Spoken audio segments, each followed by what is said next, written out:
Hey everyone, today we're going to tackle three massive ideas in economics, things that literally affect your wallet every single day. We're talking money, inflation, and this thing called GDP. Ready? Let's dive in.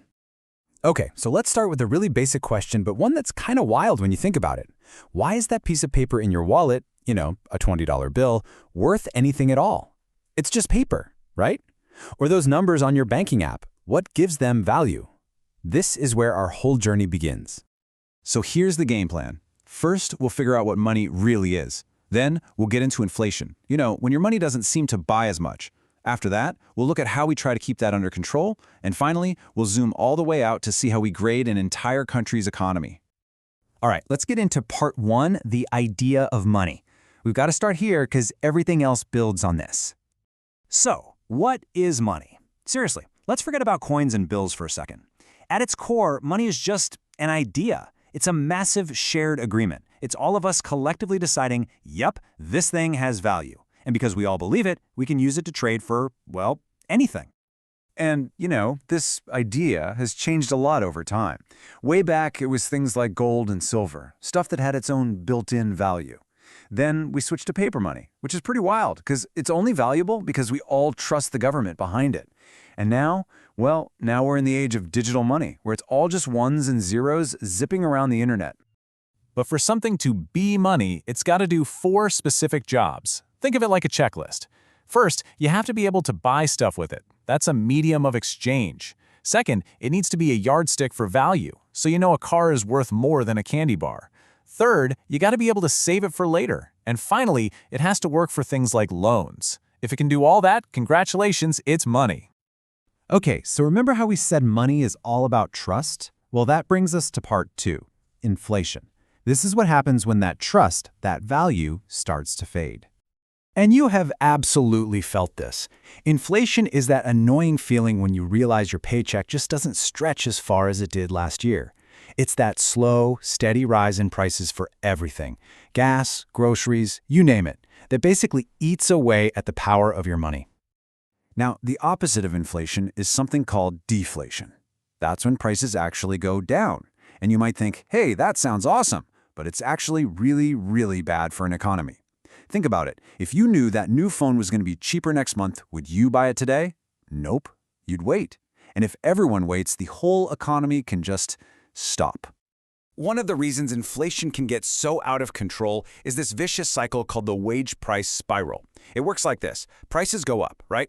So you go to your boss and say, hey, I need a raise to afford things. Your boss gives you a raise, but to cover that cost, they have to raise the price of whatever your company sells, which just makes prices go up even more for everybody else. And the whole thing starts all over again. So where does all this come from? Well, it usually boils down to one of 3 main culprits. First, you've got demand pull. That's just too much money chasing not enough stuff. Second is cost push. This happens when it gets more expensive to make things, so companies pass those costs on to us. Or third, sometimes it's as simple as more money getting pumped into the system. Yeah, this can all sound a little scary. So that leads us right into part 3.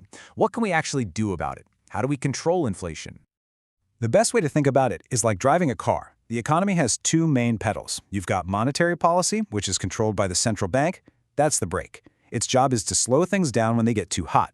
Then you have fiscal policy, which is what the government does with taxes and spending. You can think of that one more like the accelerator. So how exactly does the central bank pump the brakes? The big one is raising interest rates. When they do that, it gets more expensive to borrow money for a house or a car, so people spend less.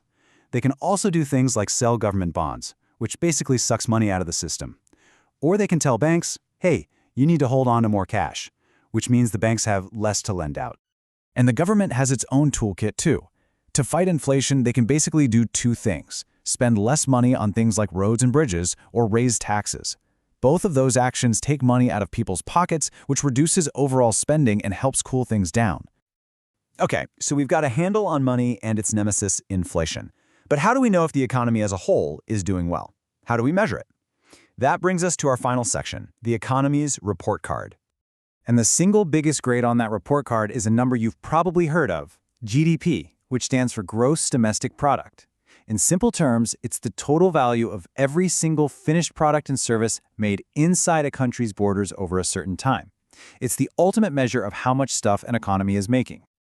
And there's actually a pretty straightforward formula for it. You just add up 4 things. All the money that we, the consumers, spend, plus all the money businesses invest, plus all the money the government spends. And finally, you add what's called net exports, which is just the value of what we sell to other countries minus the value of what we buy from them. That's it. That's GDP.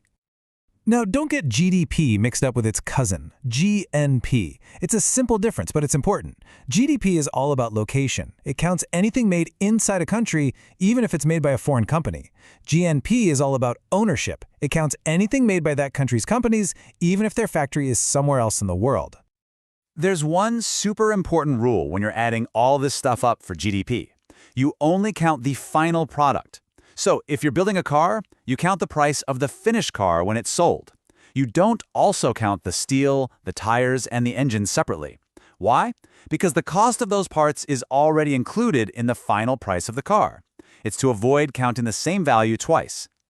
So GDP is obviously a huge deal for economists. It tells us if an economy is growing or shrinking. But, and this is a big but, we have to remember what it doesn't measure. It measures money, sure, but it can't tell you if people are happy, if they're healthy, or if the environment is clean. It's just one piece of the puzzle. And that's really the big question I want to leave you with. We all want the economy to grow, right? We want that GDP number to go up. But does a bigger economy automatically mean a better life for everyone in it? That is a much tougher question to answer.